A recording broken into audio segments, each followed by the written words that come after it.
아버님, 부부 일에 참견 좀 하지 마세요. 부부일. 매달 처가로 300만 원씩 보내지는 걸 아들이 알고는 있냐? 친정에 돈 좀 보내는 게 뭐가 문제예요? 제가 알아서 관리 잘하고 있으니 신경 끄세요. 네가 잘 관리해. 그럼 여기 연체된 고지서들은 다 뭐냐? 그런 건 여유될 때 내면 되죠. 급한 데부터 쓰고 차차 해결하면 되는 걸 가지고 왜 이렇게 유난히세요? 아, 친정에만 돈 들여서 그러시는구나? 그럼 처음부터 말씀하시지. 용돈 드리면 될 거 아니에요? 뭐라고? 내 친정 퍼주느라 우리 아들은 등골이 휘는데 이게 할 소리냐? 영상 시작 전 구독과 좋아요 부탁드립니다. 구독 버튼 누르시면 로또 1등 당첨됩니다. 그럼 오늘의 이야기를 시작하겠습니다. 안녕하세요. 저는 경기도 의정부에 사는 김진석이라고 합니다. 올해 67이 됐습니다. 제가 이렇게 사연을 보내게 된 건 제 며느리 때문입니다. 3년 전에 아내를 하늘나라로 보내고 혼자 살고 있는데 아들 내외가 맞벌이를 한다고 해서 손녀를 돌봐주고 있습니다. 아들은 은행 과장으로 일하고 있어서 월급도 괜찮게 받는데 이상하게 생활이 나아질 기미가 보이지 않았습니다. 그동안 속으로만 사귀고 참았던 일들인데 이제는 제 나이도 있고 해서 이걸 누군가한테는 얘기하고 싶어서 글을 올립니다. 며느리 이야기를 하자면 처음부터 그랬던 건 아닙니다. 신혼 때만 해도 제법 며느리 노릇을 했습니다.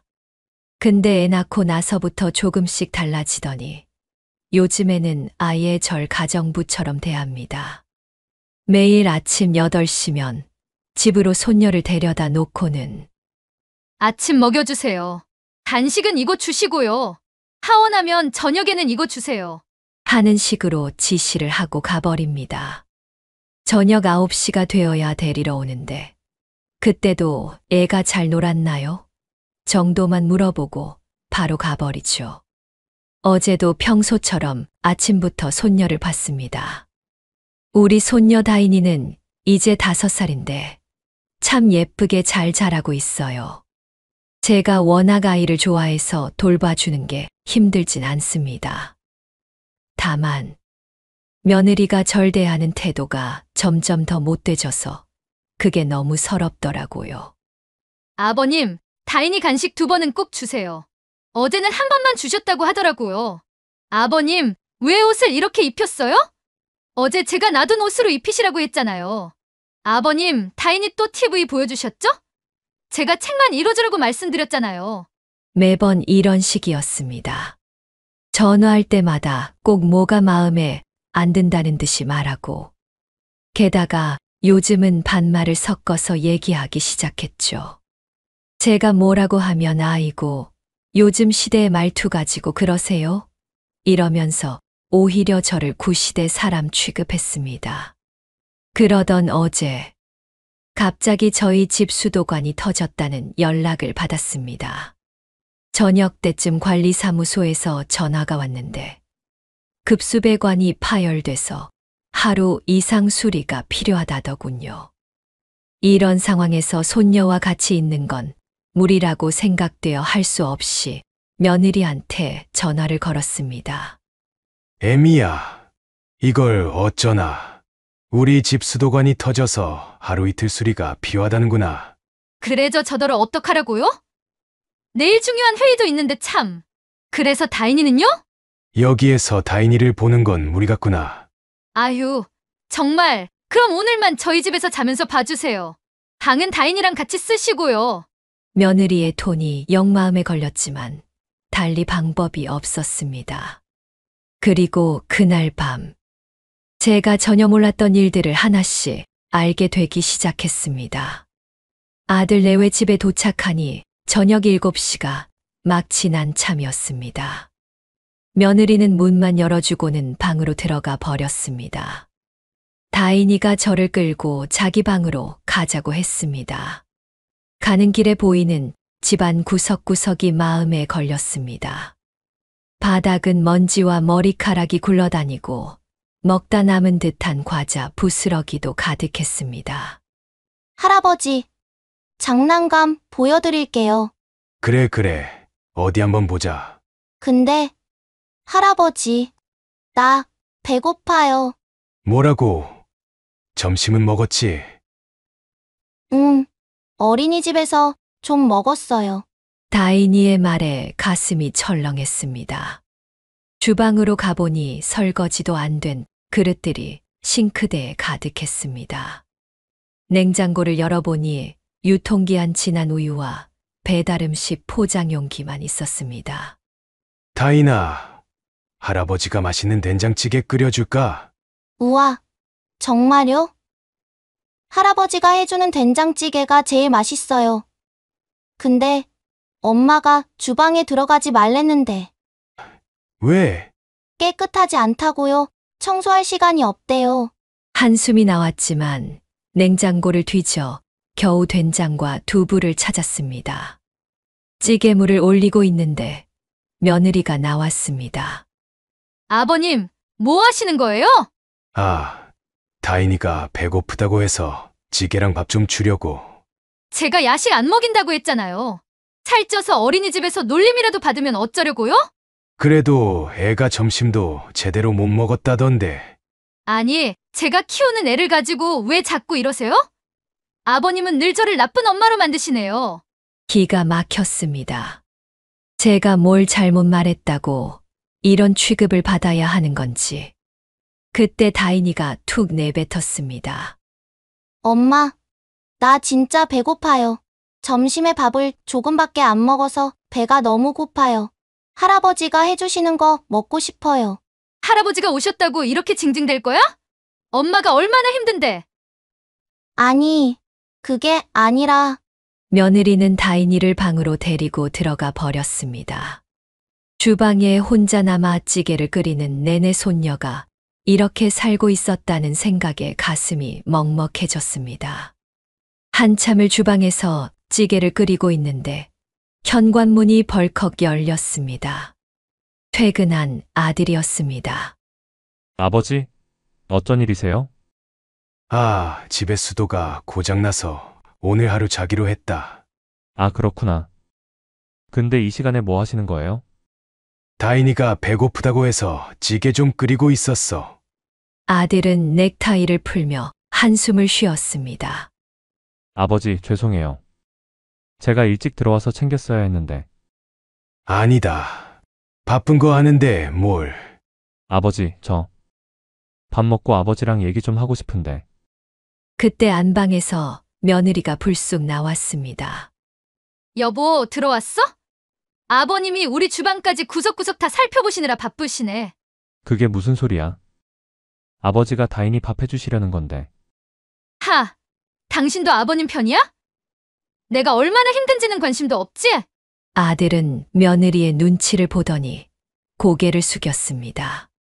아버님, 죄송한데 제가 피곤해서 먼저 들어가 볼게요. 그래. 피곤할 텐데 들어가서 쉬어라.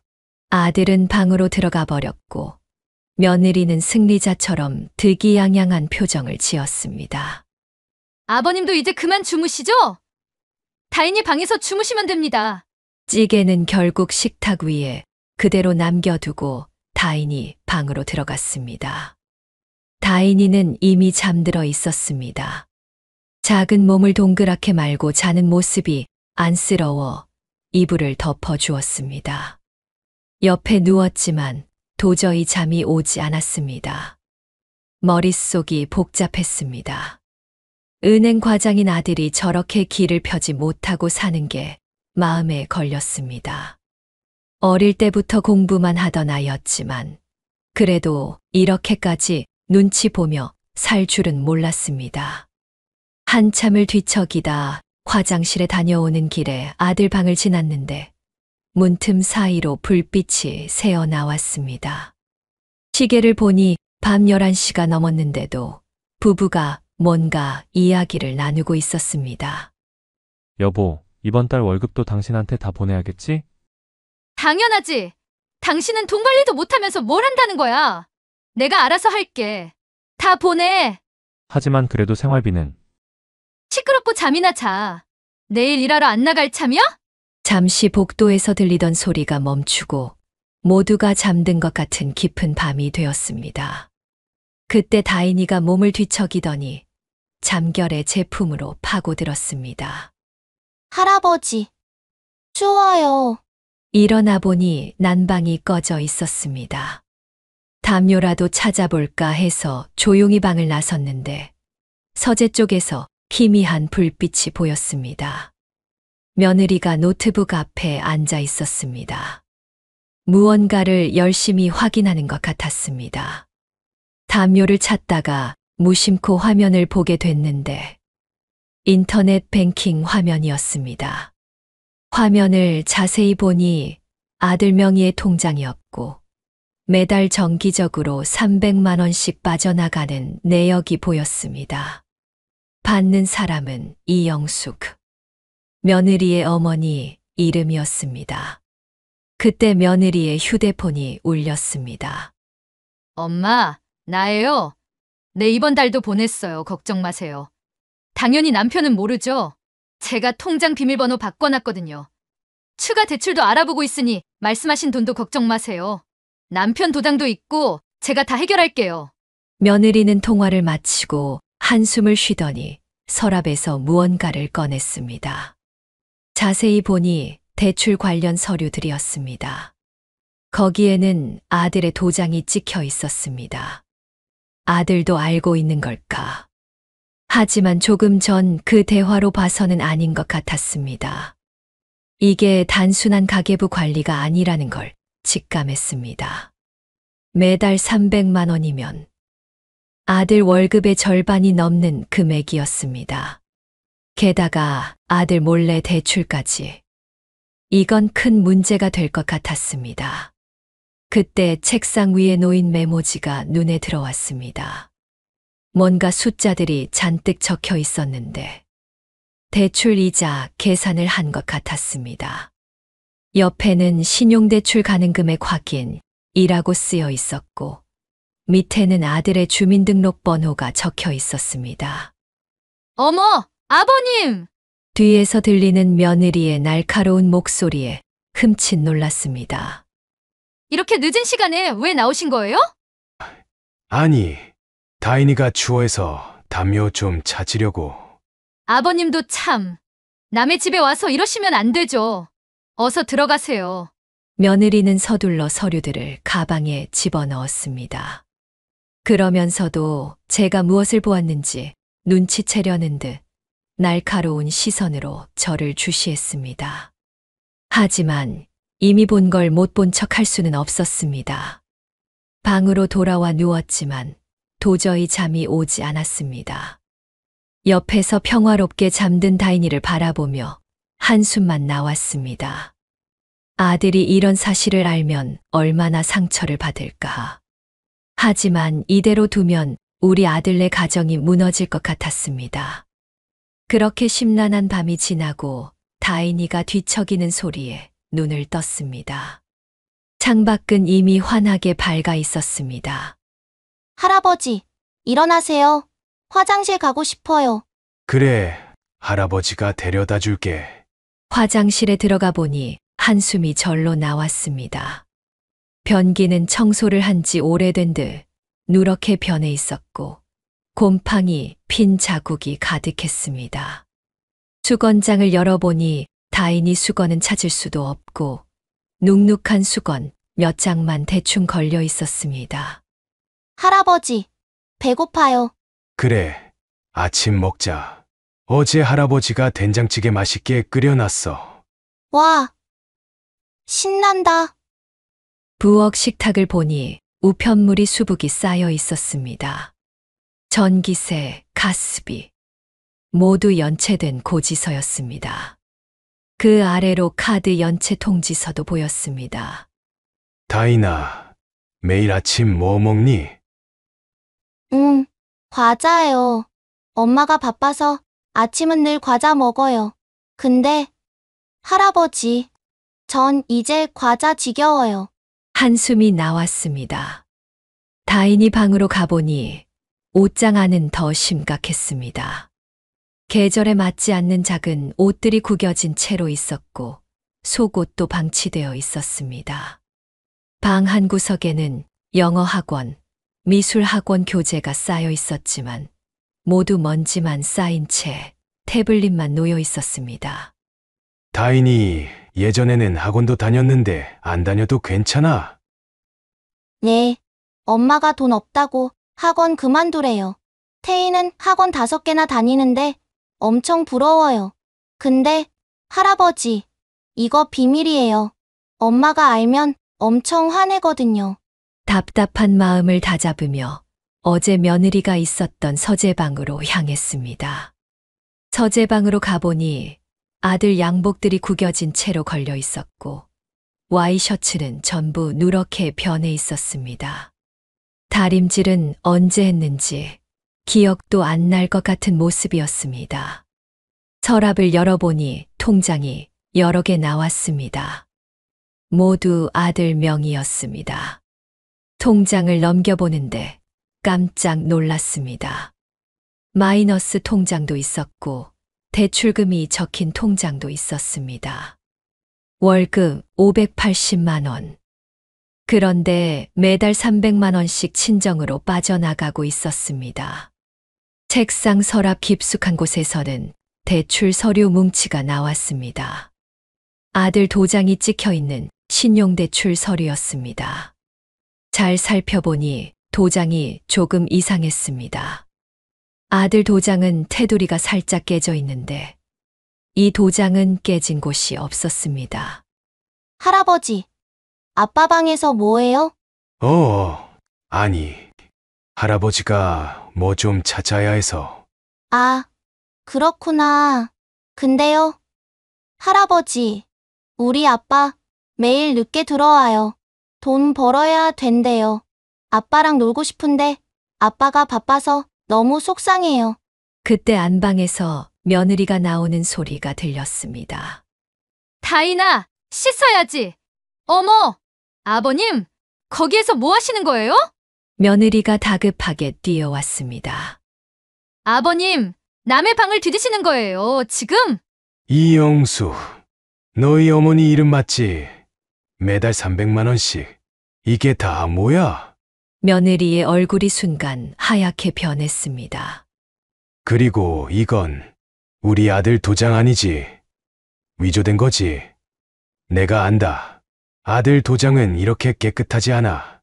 방 안의 공기가 얼어붙은 것 같았습니다. 다인이는 상황을 이해하지 못한 채 저와 며느리를 번갈아 바라보았습니다. 다인아, 방에 가서 놀고 있어. 싫어요. 할아버지랑 있을래요. 다인아, 엄마랑 할아버지가 할 얘기가 있어서 그래. 얼른 방에 가지 못해? 며느리가 다인이를 방으로 보내려 했지만 다인이는 제 다리를 꼭 붙잡고 떨어질 줄 몰랐습니다. 싫어요. 할아버지랑 있을 거라고요. 엄마는 맨날 나 데리러 오지도 않잖아요. 선생님이랑 마지막까지 기다리는 건 맨날 저밖에 없어요. 다인이 너 조용히 해. 아버님, 남의 방은 왜 뒤지세요? 그리고 그건 우리 부부간의 일인데 아버님이 상관하실 일이 아니죠. 부부간의 일. 우리 아들은 이런 사실 알고나 있어. 목소리가 점점 커지고 있었습니다. 다인이가 놀란 듯 저를 올려다보았습니다. 아이고, 남편이 돈을 어떻게 관리해야 하는지도 모르는데 제가 관리하는 게 잘못인가요? 은행 직원이 돈 관리를 못한다는 게 무슨 말 같지도 않은 소리냐.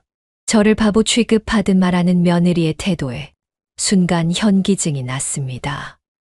청소도 안 하고 애도 제대로 못 챙기면서 남편도 모르게 너희 부모님께는 매달 300만 원씩 보내.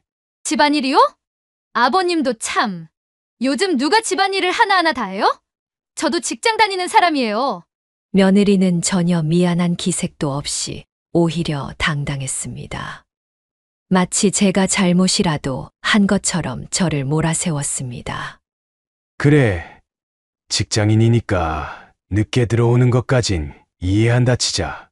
그래도 다인이는 이렇게 방치하면 안 되는 거 아니냐. 아니, 제가 바빠서 그런 거지. 어머님 돌아가시고 아버님이 도와주신 것도 없으시면서 왜 이러세요? 아내 얘기까지 꺼내는 며느리를 보니 속에서 불길이 올라왔습니다. 매일 아침부터 저녁까지 손녀를 봐주는 제가 도와준 게 없다니. 도와준 게 없어. 내가 매일 다인이 봐주는 건 도와주는 게 아니더냐? 그거요? 어차피 아버님도 심심하시잖아요. 서로 좋은 거죠. 이렇게 매정한 말을 듣고도 침착할 수 있는 건 제가 더 중요한 카드를 쥐고 있었기 때문이었습니다. 그래서 우리 아들 도장 위조해서 대출받은 것도 다 너 잘하려고 한 거야? 며느리의 얼굴이 살짝 굳었습니다. 하지만 금세 뻔뻔한 표정으로 돌아왔습니다. 아이고, 그 돈 제가 다 원상복구할 건데 뭐가 문제라고 그러세요? 친정의 일도 있고 나가야 할 돈은 많은데 남편 월급으로는 부족하니까 그런 거죠. 네가 월급을 다 내 맘대로 쓰니까 그렇지. 실제로 아들 통장에는 매달 월급이 들어오자마자 빠져나간 흔적뿐이었습니다. 뭘 마음대로 썼다고 그러시는 거예요? 친정에 돈 좀 보낸 걸로 이러는 거예요? 그건 저희 부부가 알아서 한다고요. 제가 지금 관리 잘하고 있는데 왜 자꾸 참견이세요? 뭐라고? 네가 뭘 잘 관리해? 그럼 연체된 고지서는 왜 이렇게 많은 건데? 분명 증거를 들이대는데도 전혀 반성하는 기색이 없었습니다. 오히려 더 당당해졌습니다. 그런 건 여유될 때 내면 되는 거잖아요. 급한 데부터 쓰고 차차 해결하면 되는 걸 가지고 왜 이렇게 유난이세요? 더 급한데 너희 부모님 사업 말하는 거야? 네, 맞아요. 우리 엄마 아빠 사업하시는데 자식이 좀 보태면 안 되나요? 아버님도 자식한테 받고 싶으실 때 많으시잖아요? 순간 치가 떨렸습니다. 나는 단 한 번도 아들에게 손을 벌린 적이 없는데 기가 찼습니다. 됐다. 지금 중요한 건 네가 내 아들 도장을 위조해서 대출을 받은 사실이야. 도장 위조는 엄연한 범죄라고. 그제서야 며느리의 표정이 흔들렸습니다. 하지만 곧 더 무서운 말을 내뱉었습니다. 아버님, 이런 말씀드리기 뭐하지만 제가 이 사실을 남편한테 말하면 남편이 누구 편을 들 것 같으세요? 제가 내연녀도 아니고 은행 빚이야 갚으면 되는 건데 별일도 아니라고요. 저를 협박하는 며느리를 보며 마지막 카드를 꺼내야 할 때가 왔다고 생각했습니다. 너 도장 위조로 대출받은 거 이거 사기죄다. 은행에서 널 고소하면 실형도 가능한 사안이야. 며느리는 잠시 당황했다가 이내 고개를 휙 돌렸습니다. 아버님, 설마 그런 걸로 신고하실 건가요? 아들 체면은 생각도 안 하시고 뭐? 동네방네 소문나면 좋겠어요? 김진석 씨네 며느리 사기죄로 고소당했대. 이런 소리 듣고 싶으신가요? 순간 제 손이 부들부들 떨렸습니다. 거기다 이런 일로 며느리 신고하면 아들이랑 손녀도 못 보실 텐데 그렇게 하고 싶으세요? 아니시죠? 아버님도 별거 아닌 걸로 너무 과민 반응하신다. 제가 다 책임지고 갚을게요. 아버님한테는 용돈도 안 드리면서 친정에만 돈 보내드려서 화나신 거죠. 알겠어요. 이번 달부턴 아버님도 용돈 드릴게요. 됐죠? 입 닥쳐. 제 큰 소리에 며느리가 흠칫 놀랐습니다. 은행에 신고하면 내가 위조한 도장이랑 대출 서류들 다 증거가 될 거야. 내 친정어머니한테 매달 빠져나간 돈도 다 조사 대상이 되겠지. 며느리의 얼굴이 살짝 굳었습니다. 아버님, 그래도 우리가 가족인데 가족. 아까는 나보고 나가라며 협박까지 하더니 그건 제가 잠시 흥분해서 그런 거죠. 경찰에 신고하면 이 모든 게 다 밝혀질 텐데 어떡할래? 아버님 그래도 그렇게까지는 며느리의 목소리가 점점 작아졌습니다. 친정 부모님도 이런 식으로 돈 빼돌린 거 아시나? 우리 아들 등골 빼먹어가면서. 아버님 제발요. 이제야 며느리의 눈가에 눈물이 맺혔습니다. 다인이 생각해서라도 신고는 제발. 며느리의 어깨가 축 늘어졌습니다. 처음으로 진심 어린 목소리가 나왔습니다. 제가 잘못했어요. 다시는 이러지 않을게요. 며느리의 마지막 진심 어린 사과를 듣고 마음을 다잡았습니다. 앞으로는 이렇게 하자. 저는 단호하게 조건을 제시했습니다. 첫 번째, 오늘 당장 은행 가서 대출금 다 정리해. 앞으로 아들 몰래 대출 같은 건 절대 안 돼. 두 번째, 아들 월급은 생활비만 받아. 매달 얼마나 들어가는지 가계부 작성해서 나한테 보고하고.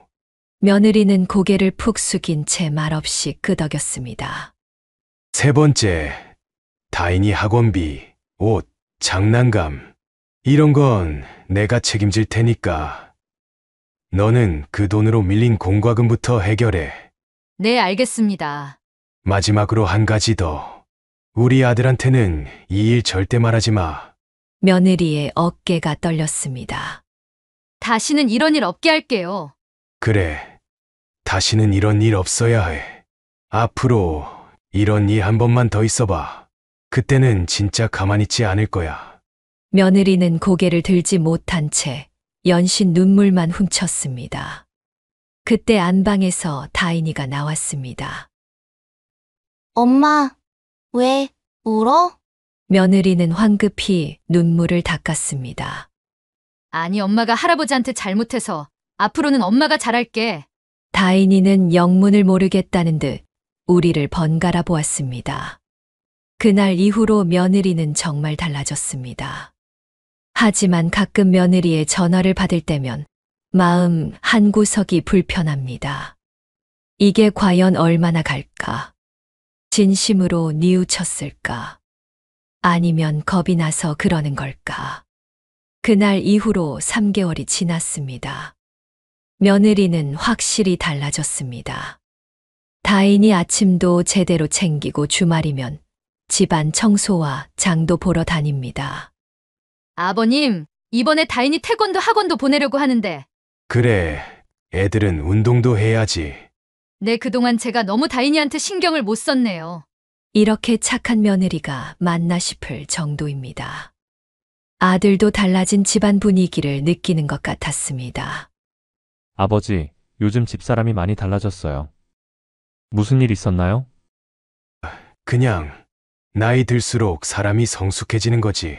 하지만 밤이 되면 자꾸 마음이 복잡해집니다. 정말 뉘우쳤을까? 아니면 제가 쥐고 있는 카드가 무서워서일까? 가끔 며느리가 통장을 보는 눈빛이 예전과 다르지 않을 때면 불안해지기도 합니다. 어제는 다인이가 그런 말을 하더군요. 할아버지, 이제 엄마가 맛있는 것도 해주고 좋아요. 근데 할아버지 집에 가면 안 돼요? 나 할아버지랑 있는 게 더 좋은데. 다인아, 이제 엄마가 잘하잖아. 그래도 할아버지가 더 좋아요. 그래. 할아버지도 다인이가 좋아. 앞으로도 얼마나 이렇게 갈지는 모르겠습니다. 하지만 한 가지는 확실해졌습니다. 때로는 가족이라도 단호해져야 할 때가 있다는 것. 그리고 그 단호함 뒤에는 따뜻함이 있어야 한다는 것. 제 선택이 옳았길 바라며 오늘도 다인이의 웃는 모습을 보며 하루를 시작합니다. 여러분의 가정에도 이런 고민이 있으신가요? 가족이기에 더 말하기 어렵고 가족이기에 더 참아야 할 것 같은 그런 순간들이 있습니다. 하지만 가만히 있다고 해서 문제가 해결되지는 않더군요. 단호해지되 미워하지 않는 마음, 강하게 나가되 가족을 지키고자 하는 마음. 그것이 제가 이 일을 겪으며 깨달은 세월의 지혜였습니다. 오늘도 우리 곁에는 수많은 아버지들이, 어머니들이, 그리고 할아버지, 할머니들이 가족을 위해 깊은 고민을 하고 계실 겁니다. 그분들께 이 이야기가 작은 위로가 되었기를 바랍니다. 여러분의 인생의 지혜가 되는 세월의 지혜 채널이었습니다. 앞으로도 우리 부모님들의 진솔한 이야기로 찾아뵙겠습니다.